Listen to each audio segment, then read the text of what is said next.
नमस्कार, मेरा नाम है मीनाक्षी रजत और आप देख रहे हैं हमारा खास शो विस्फोट। और विस्फोट में आज हम बात करेंगे यूक्रेन और रूस की जंग को लेकर के, जहां रूस की सेना अब यूक्रेन पर सबसे भीषण हमले कर रही है। यूक्रेन के लाखों लोग अंधेरे में डूब गए हैं, बिजली घर तबाह हो रहे हैं, इंफ्रास्ट्रक्चर पूरी तरीके से तबाह हो गया है। तो वहीं दूसरी तरफ यूक्रेन परेशान भी है। लेकिन इस बीच शांति वार्ता का क्या हाल है और ये प्रक्रिया कहां तक पहुंची है, इस बारे में आज हम आपको विस्तार से बताएंगे। इसके अलावा हम आपको गाजा भी लेकर के चलेंगे, जहां इजराइल को बड़ा झटका लगा है। बड़ा झटका क्या लगा है वो भी जान लीजिए। दरअसल गाजा में इजराइल की सेना के एक मददगार को मौत के घाट उतार दिया गया है और जाहिर सी बात यह है कि यह घटना इजरायली सेना को बड़ा नुकसान पहुंचाने वाली साबित हुई है। हम आपको बताएंगे कि हूती आतंकियों के बारे में भी, जिन पर अब लगाम लगने जा रही है। लगाम कैसे लगेगी वो भी जान लीजिए। उनसे उनके इलाके छीने जा रहे हैं। पूरा मामला क्या है, विस्तार पूर्वक विस्फोट में चर्चा करेंगे। बात होगी वेनेजुएला की, जो कि जंग की कगार पर पहुंच चुका है। वेनेजुएला के राष्ट्रपति मादुरो ने अमेरिकी राष्ट्रपति पर बेहद गंभीर आरोप लगाए हैं। अब उन्होंने क्या आरोप लगाए हैं, अमेरिका इन आरोपों पर किस तरीके से जवाब देता है, इस बारे में भी आपको तफसील से जानकारी देंगे। साथ ही आपको बताएंगे कि वेनेजुएला के आसपास मौजूद अमेरिका की सैन्य तैयारियां आखिरकार क्या है। और विस्फोट की शुरुआत करेंगे रूस यूक्रेन की खबर के साथ, जहां रूस के हमलों से यूक्रेन एक बार फिर से दहल गया है। 36 बैलिस्टिक मिसाइलों और करीब 600 ड्रोन से अटैक किया गया है। यह अटैक और खार्किव में भारी तबाही लेकर के आया है। एनर्जी इंफ्रास्ट्रक्चर को पूरी तरीके से नुकसान पहुंच गया है। रूस के हमलों से यूक्रेन में एक बार फिर से देखने को मिल रहा है कि एक बड़ा नुकसान हुआ है। 36 बैलिस्टिक मिसाइलों का उपयोग किया गया और एक साथ 600 ड्रोन दागे गए हैं। खैरसान हो, सूमी हो, खार्किव हो, बड़ी तबाही यहां पर देखी जा रही है। एनर्जी इंफ्रास्ट्रक्चर को भारी नुकसान इसकी वजह से पहुंचा और करीब 15 लाख लोग अंधेरे में रहने के लिए मजबूर हो गए हैं। और यही रूस की स्ट्रेटजी है कि ठंड आने वाली है और ठंड में पूरी तरीके से जो बिजली सप्लाई है उसे ठप कर दिया जाए, ताकि वहां पर लोगों को परेशानियों का सामना करना पड़े। अब तस्वीरें जरा देखिए कि किस तरीके से यहाँ पर जब ये हमला होता है तो उसके बाद आग का गुबार देखने को मिलता है, धुएं का गुबार देखने को मिलता है और इसकी वजह से 15 लाख लोग अंधेरे में रहने को मजबूर है। हर जगह सिर्फ और सिर्फ आपको अंधेरा ही नजर आएगा। उसकी वजह भी यही है क्योंकि खैरसान, सूमी, खार्किव में तबाही लाई गई। 600 ड्रोन का उपयोग करके, 36 बैलिस्टिक मिसाइलों का उपयोग करके एक बड़ी मात्रा में जो नुकसान है एनर्जी इंफ्रास्ट्रक्चर को वो पहुंचाया गया है, जिसकी वजह से ये भारी तबाही वहां पर देखने को मिल रही है। हाल ये हो गया है कि यूक्रेन के कई शहरों को लेकर के वहां के गवर्नर अब ये ऐलान कर रहे हैं कि आप ये शहर छोड़ करके चले जाइए, क्योंकि यहाँ कुछ भी सुरक्षित नहीं है। लोगों के सामने संकट आ खड़ा हुआ है, बिजली नहीं है, पानी नहीं है और इस सब के बीच आखिरकार वो जाएं तो जाएं कहां, ये उनके लिए सबसे बड़ा सवाल खड़ा हो गया है। अब एक और खबर आ रही है, वो भी आपको बता देते हैं कि ऑस्ट्रेलिया ने क्या ऐलान किया है। ऑस्ट्रेलिया अब ये कह रहा है कि वो यूक्रेन को मदद दे सकता है। ऑस्ट्रेलिया ने ये बड़ा ऐलान कर दिया है कि यूक्रेन को मदद वो इस युद्ध के दौरान दे सकता है और यूक्रेन को दिए जा सकते हैं अटैक हेलीकॉप्टर, ये बताया जा रहा है। ऑस्ट्रेलिया टाइगर हेलीकॉप्टर दे सकता है। ये वो टाइगर हेलीकॉप्टर है जो कि ऑस्ट्रेलिया की तरफ से यूक्रेन को मदद के तौर पर दिया जा सकता है। एक ऐसा हेलीकॉप्टर है जो एक बार में काफी तबाही ला सकता है और इसके साथ साथ रेस्क्यू में भी बड़ी मदद कर सकता है। लेकिन अगर ये ऑस्ट्रेलिया देता है यूक्रेन को तो कहीं ना कहीं एक मोर्चा और खुल सकता है। वो खुल सकता है रूस और ऑस्ट्रेलिया के बीच में, क्योंकि रूस को ये कतई पसंद नहीं आएगा कि वहां पर ऑस्ट्रेलिया जो है उसकी मदद कर रहा है। टाइगर हेलीकॉप्टर एक ऐसा हेलीकॉप्टर है अपने आप में जो सक्षम है हर तरीके की परिस्थितियों से निपटने के लिए, हर चुनौती को स्वीकार करने के लिए। दो जानकारियां अब ये है कि यूक्रेन में भारी तबाही लाई गई रूस की तरफ से 36 बैलिस्टिक मिसाइलों का उपयोग करके, 600 ड्रोन का इस्तेमाल करके, और जो उनका इंफ्रास्ट्रक्चर है, एनर्जी इंफ्रास्ट्रक्चर है यूक्रेन का, उसे तबाह कर दिया गया है।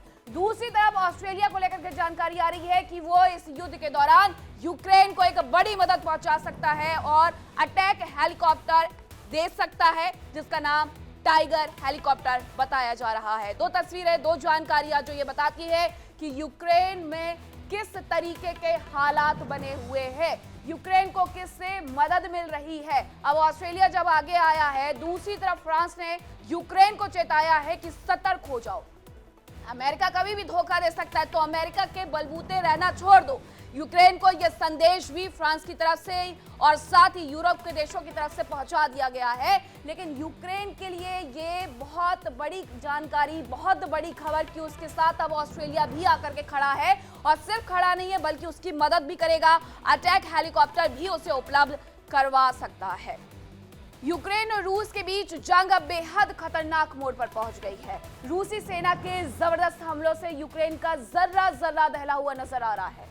दोनों देशों के बीच शांति स्थापित करने की कोशिश लगातार जारी है, लेकिन इसमें कई पेच फंसे हुए हैं। यूक्रेन को लेकर के इसी बीच एक बड़ी जानकारी भी मिल जाती है कि वहां हथियारों की कमी होती जा रही है। अब कौन उसे मदद देगा, रिपोर्ट में समझिए।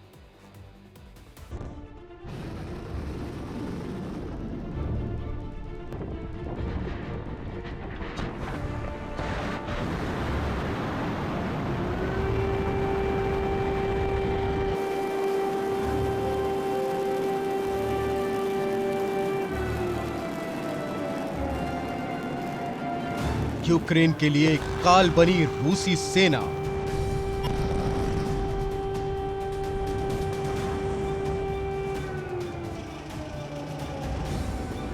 अंधेरे में डूबे लाखों लोग।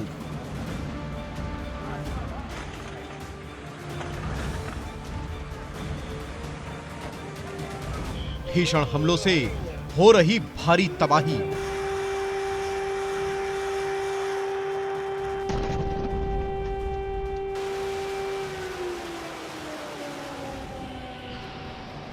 यूक्रेन में रोजाना तबाही की नई इबारत लिखी जा रही है। रूसी सेना की मिसाइलें और ड्रोन हर रोज बर्बादी की नई दास्तान लिखते जा रहे हैं।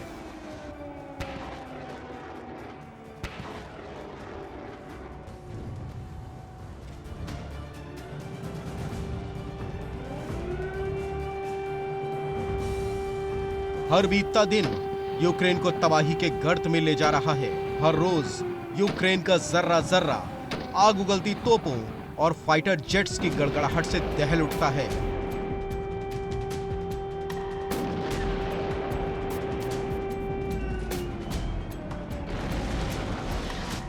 सर्दियों के शुरू होते ही परवान चढ़ते रूसी सेना के हमले हर दिन गिरते पारे के साथ ही तेज होते जा रहे हैं।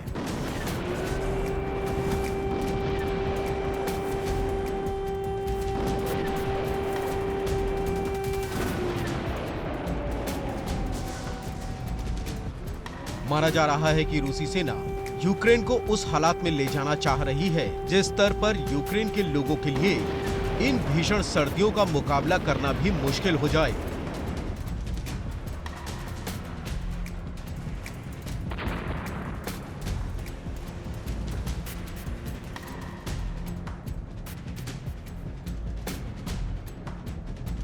बीते 48 घंटे में रूसी सेना ने यूक्रेन के अलग अलग इलाकों में भारी तबाही मचाई। क्रेमलिन की बैलिस्टिक मिसाइलों और ड्रोन्स के जबरदस्त हमलों ने न केवल यूक्रेन की कुछ और इमारतों को मलबे के ढेर में बदला, बल्कि ज़ेलेंस्की के सिपाहियों के दिलों में भी खौफ भर दिया।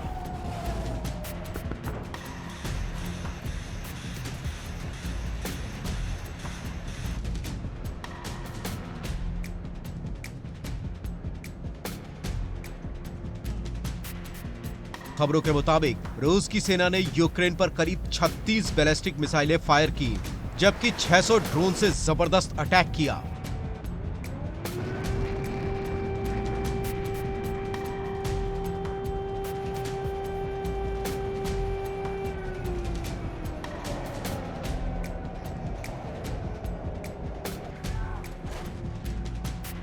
इन हमलों में यूक्रेन के एनर्जी सेक्टर को भारी नुकसान पहुंचा। जानकारी के मुताबिक इन हमलों में यूक्रेन के कई बड़े ऊर्जा संयंत्रों को जबरदस्त नुकसान हुआ। देश के एक बड़े हिस्से में अंधेरा छा गया। करीब 15 लाख लोग अंधेरे में रहने को मजबूर हो गए।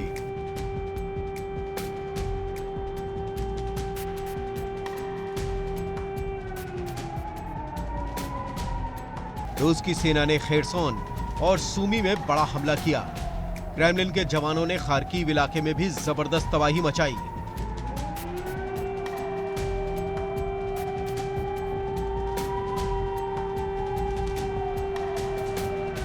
खार्किव इलाके के बिल्वा में मौजूद सैन्य अड्डों पर हमला किया गया। इससे न केवल बिजली की सप्लाई थम गई, बल्कि यूक्रेनी सेना के सैन्य ठिकानों और नागरिक ढांचों को भी भारी नुकसान पहुंचा। इन हमलों के दौरान 20 से अधिक नागरिकों के मारे जाने की खबर है।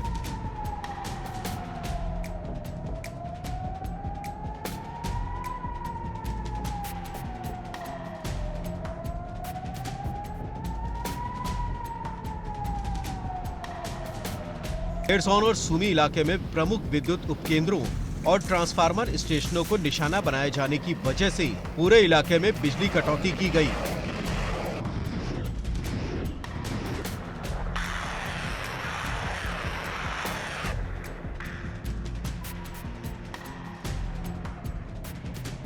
खार्किव शहर और उसके आसपास के इलाकों में बिजली आपूर्ति ठप हो गई। हमलों की वजह से पानी के पंपिंग स्टेशन के साथ ही ट्रॉम और मेट्रो जैसी शहरी सुविधाएं भी ठप हो गई।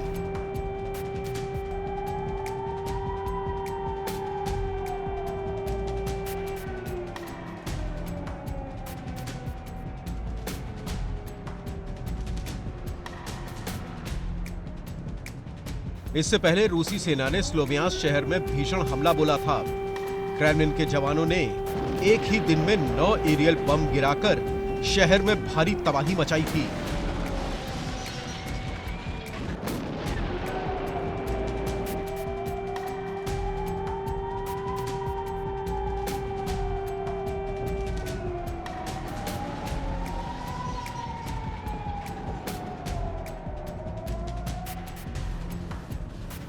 इन हमलों में 2 बच्चों समेत 8 लोग जख्मी हो गए थे।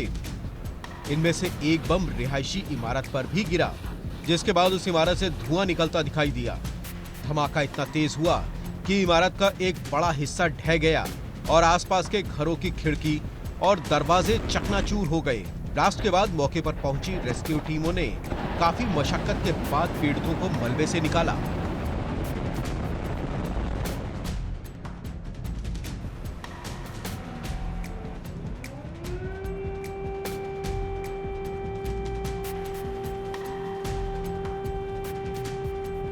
हालात ऐसे हो गए हैं कि खुद गवर्नर वादीम फिलाश्किन ने ही डोनेट्स्क को असुरक्षित करार दिया और लोगों से तुरंत शहर छोड़ने की अपील की।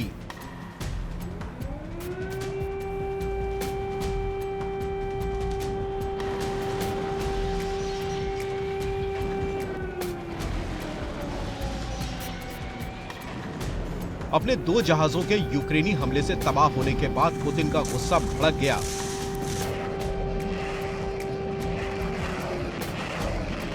काला सागर में यूक्रेनी ड्रोन सी बेबी से 2 तेल टैंकरों के तबाह होने के बाद से ही यूक्रेनी सेना के हमले बहुत ज्यादा बढ़ गए। अब यूक्रेन को समंदर से काट देने की रणनीति पर पुतिन की सेना काम कर रही है।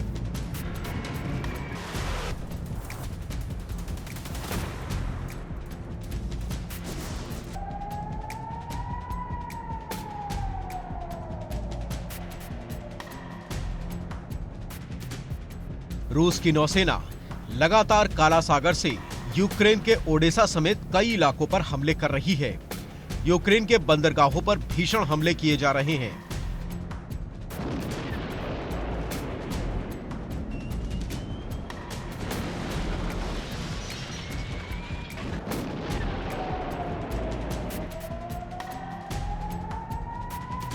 माना जा रहा है कि रूस इस इलाके पर कब्जा करके यूक्रेन को एक लैंडलॉक देश बना देना चाह रहा है, ताकि उसके व्यापारिक रूट को प्रभावित किया जा सके और यूक्रेन को आर्थिक रूप से भारी नुकसान हो।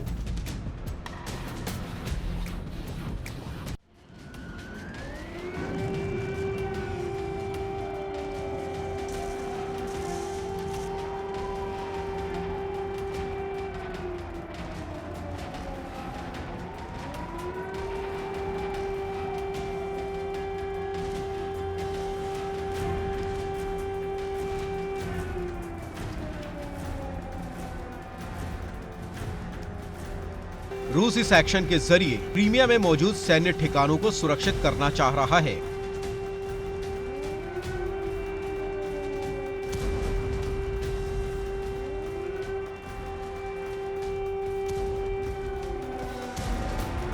इसके अलावा काला सागर से होकर जाने वाले रूस के व्यापारिक रूट को भी काफी हद तक सेव किया जा सकता है।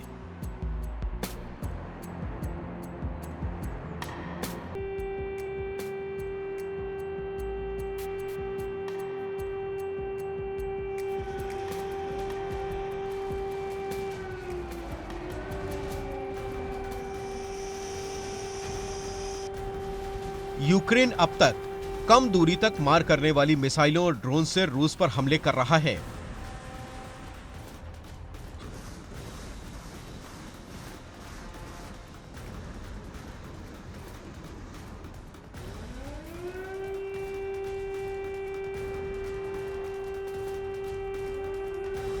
उसके छोटे हथियार रूस को नुकसान तो पहुंचा रहे हैं, लेकिन रूस की मिसाइलों के मुकाबले ये नुकसान बहुत कम है।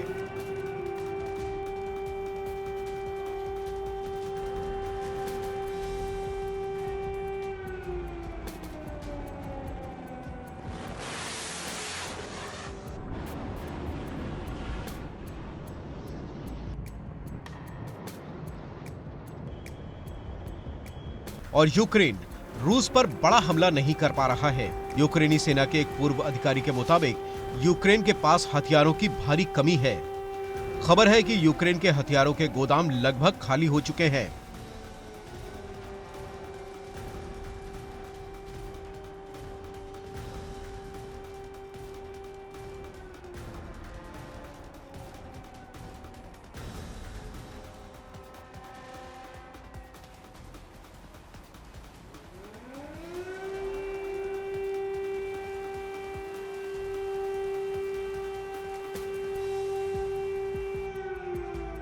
रूसी सेना के हमलों से यूक्रेन की सेना के हथियार भंडार समेत कई अहम अड्डों को नुकसान पहुंचा है।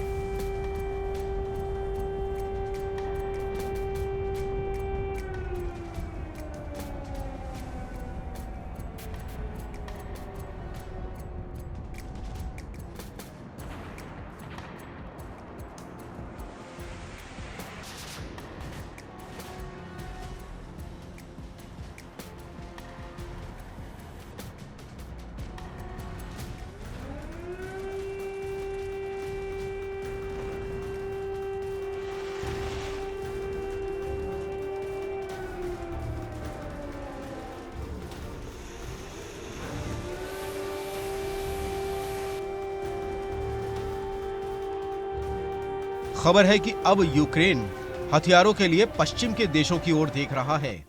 यही नहीं, माना जा रहा है कि यूक्रेन की सेना के लिए नए जवानों की भर्ती भी करनी होगी।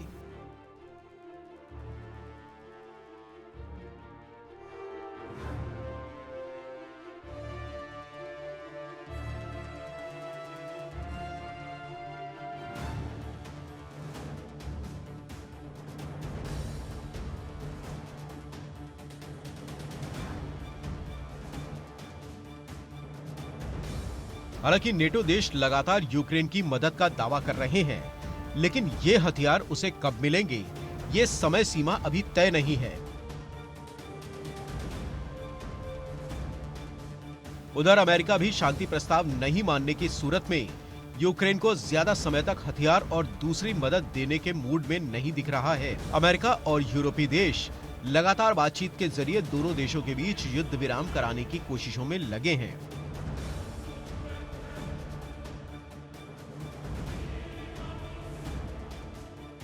इस बीच फ्रांस के राष्ट्रपति इमैनुअल मैक्रों ने बड़ा आरोप लगाया है।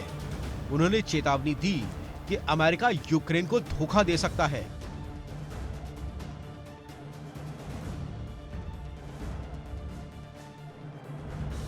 खबरों के मुताबिक मैक्रो को शक है कि अमेरिका बिना सुरक्षा गारंटी दिए यूक्रेन को अपने इलाके छोड़ने के लिए मजबूर कर सकता है।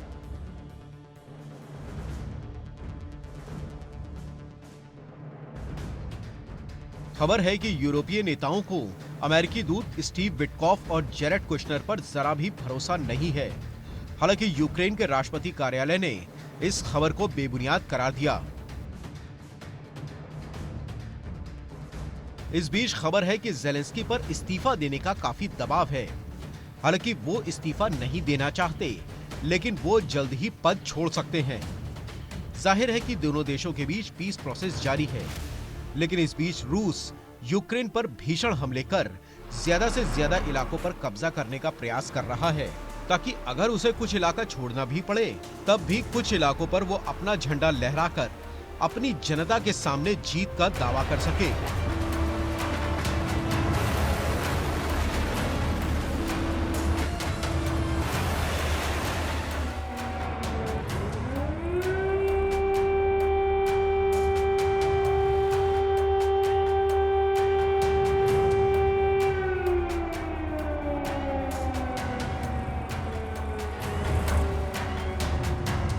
उधर यूक्रेन को लेकर यूरोप चिंता में है, क्योंकि वो रूस पर भरोसा नहीं कर पा रहा है।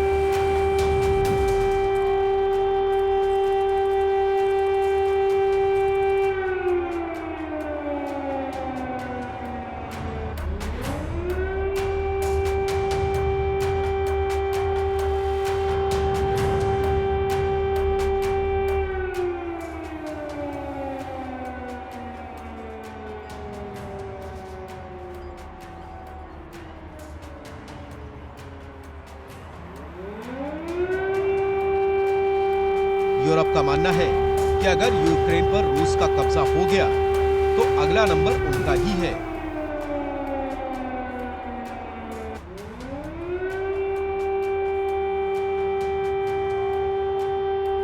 इस बीच अमेरिकी राष्ट्रपति ट्रंप दोनों देशों के बीच शांति स्थापित करवाकर इसका क्रेडिट खुद लेना चाह रहे हैं, ताकि वो नोबेल शांति पुरस्कार के प्रमुख दावेदार बन जाएं। लेकिन इन सब के बीच जंग का खामियाजा आम लोग भुगत रहे हैं।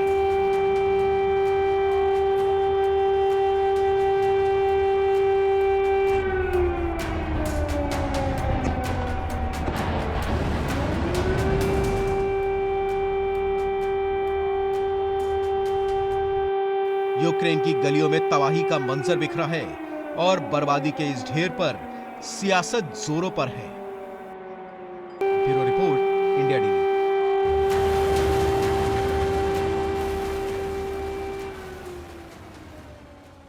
और अब खबर इजराइल से जुड़ी हुई आपको बताते हैं, क्योंकि इजराइल के हमले में हिजबुल्लाह को काफी ज्यादा नुकसान पहुंचा है। दक्षिण लेबनान की अगर मैं बात करूं तो दक्षिण लेबनान में इजरायली सेना का हमला देखने को मिला है। हिजबुल्लाह के हथियारों का गोदाम पूरी तरीके से तबाह हो गया है। तो ये बड़ी जानकारी आ रही है कि इजराइल के हमले में एक बार फिर से दक्षिण लेबनान में इजरायली सेना पर जो हमला हुआ है उसमें हिजबुल्लाह के हथियारों का गोदाम तबाह हो गया है। ये गोदाम की जो तस्वीरें हैं वो आप देख रहे हैं। ये देखिए जरा किस तरीके से यहाँ पर उठता हुआ सिर्फ और सिर्फ धुएं का गुबार है। और ये दक्षिण लेबनान की फैक्ट्री है, गोदाम है जहां पर हथियार रखे जाते थे। उस डिपो को पूरी तरीके से इजराइल ने तबाह कर दिया है। तो इजरायली सेना का जो हमला हुआ उसकी वजह से हिजबुल्लाह के हथियारों का एक जो गोदाम था वो पूरी तरीके से तबाह हो गया है। और इतना ही नहीं, देखिए पहले ही आईडीएफ की तरफ से, इजराइल की तरफ से ये कहा गया था कि हमारा युद्ध जो है वो 3H के खिलाफ है, यानी हमास, हिजबुल्लाह और हूती। अब हमास हो, हिजबुल्लाह हो या हूती हो, सब पर प्रहार आईडीएफ की तरफ से किया जा रहा है। और यही एक तैयारी फिर से हिजबुल्लाह के हथियारों के गोदाम को तबाह करने के बाद इजराइल की नजर आ जाती है। अब एक जानकारी और है कि गाजा में इजरायली पुलिस की बड़ी कार्रवाई देखने को मिली है। आतंकी ठिकानों पर रेड में कई हथियार बरामद किए गए हैं। गाजा में ये इजरायली पुलिस की बड़ी कार्रवाई हुई है, क्योंकि आईडीएफ वहां पर अभी भी मौजूद है, उस जगह को छोड़ नहीं रहा है, गाजा को छोड़ नहीं रहा है। आतंकी ठिकानों पर जो रेड हुई है उसमें कई हथियार बरामद किए गए हैं। कार्रवाई के दौरान हमास का आतंकी भी मारा गया है, ये जानकारी भी सामने निकल करके आ रही है। ये देखिए, ये वो जगह है जहां पर रेड की गई और रेड करने के बाद इस पूरी जगह को तबाह कर दिया गया है, क्योंकि यहाँ पर हमास के जो आतंकी है वो सुरंग बना करके रहते हैं। सुरंग बना करके रहने की वजह से वो बार बार यहाँ से आईडीएफ पर हमले करते रहते हैं। लेकिन हमलों का ना मुंह तोड़ सिर्फ जवाब आईडीएफ की तरफ से दिया जाता है, बल्कि उस जगह को खत्म करके ये संदेश भी दिया जाता है कि हमास का कोई भी आतंकी इस तरीके से पनपने की कोशिश ना कर पाए। वहीं आपको बताएं कि गाजा में हमास के सफाई में जुटी इजराइल की सेना को एक बड़ा झटका लगा है।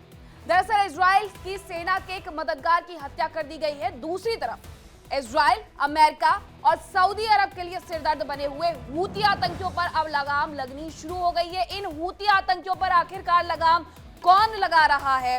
कौन एक नया देश है जो कि उतर करके इस युद्ध में सामने आया है? इस रिपोर्ट के द्वारा समझिए।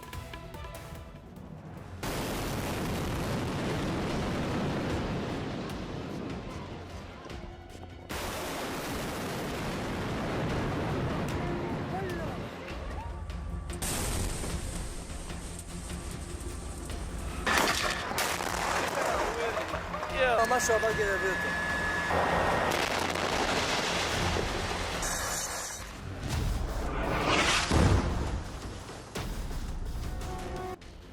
गाजा में भड़क रही जंग की आग।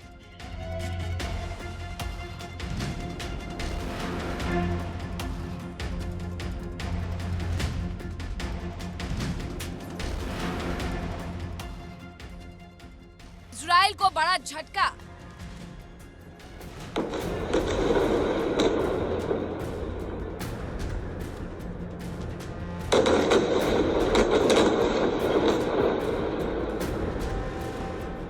आईडीएफ के मददगार की गई जान।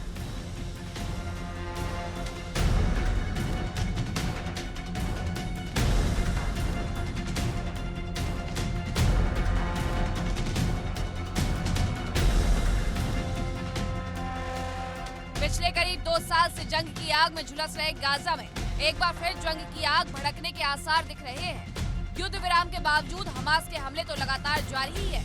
अब इजराइल समर्थक मिलिशिया गुट भी उसके खिलाफ जाते दिखाई दे रहे हैं।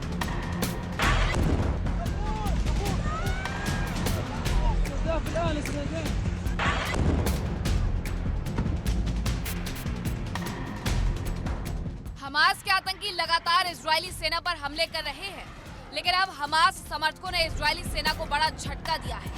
हमास के विरोधी गुट के नेता यासिर अबू शबाब की हत्या कर दी गई। इजरायली अधिकारियों के मुताबिक अबू शबाब को उसके ही साथियों ने पीट करके मार डाला, क्योंकि उन्हें अबू शबाब का इजराइल को मदद देना पसंद नहीं था। गाजा में इजराइल समर्थित गुट पॉपुलर फोर्सेस भी काम कर रही है। मिलिशिया गुट पॉपुलर फोर्सेस इजरायली सेना को समर्थन देता है। खबर है कि दक्षिण गाजा के राफा शहर में अबू शबाब का उसके साथियों के साथ विवाद हुआ। ये भी जानकारी मिली कि अबू शबाब का इजराइल को मदद करना उसके साथियों को कतई पसंद नहीं था।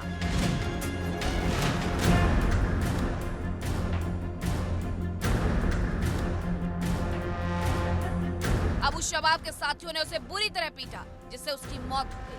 अबू शबाब की मौत की पुष्टि पॉपुलर फोर्सेस के सेकेंड इन कमांड रसन अल-धीनी ने सोशल मीडिया पर की। माना जा रहा है कि अब पॉपुलर फोर्सेस की कमान रसन अल-धीनी को सौंपी जा सकती है। हमास का अबू शबाब के खिलाफ ऑर्डर। अबू शबाब की मौत को इजराइल के लिए बड़ा नुकसान माना जा रहा है, क्योंकि वो हमास के खिलाफ सबसे मजबूत आवाज था।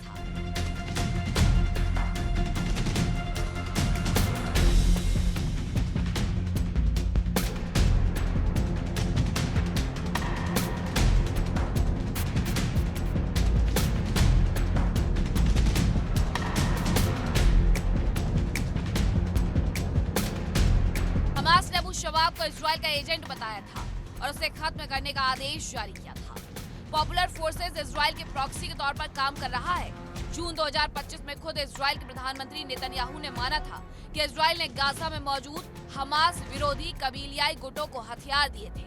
हालांकि उन्होंने इस बारे में ज्यादा जानकारी नहीं दी थी। दरअसल 7 अक्टूबर 2023 को हमास के आतंकियों ने इजराइल में बेहद खतरनाक हमला किया है।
जिसके जवाब में इजरायली सेना ने गाजा में कार्रवाई शुरू की। हमास के आतंकियों ने इजराइल के अंदर भीषण कत्लेआम मचाया था। उन्होंने सरहद पर बनी दीवार और कंटीली तारों को काटा और भारी सुरक्षा के बावजूद जमीन, समुद्र और आसमान के रास्ते इजराइल पर हमला बोला।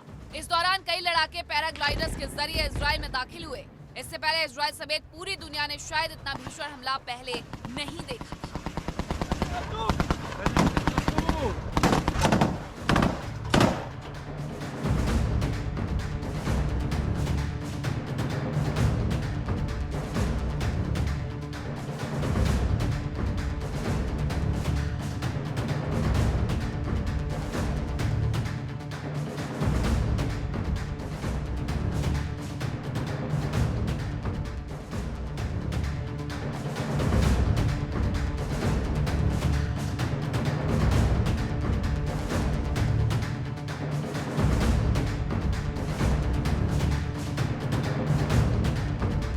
हमास के आतंकियों ने 1000 से ज्यादा लोगों की जान ले ली, जिनमें से अधिकतर आम नागरिक।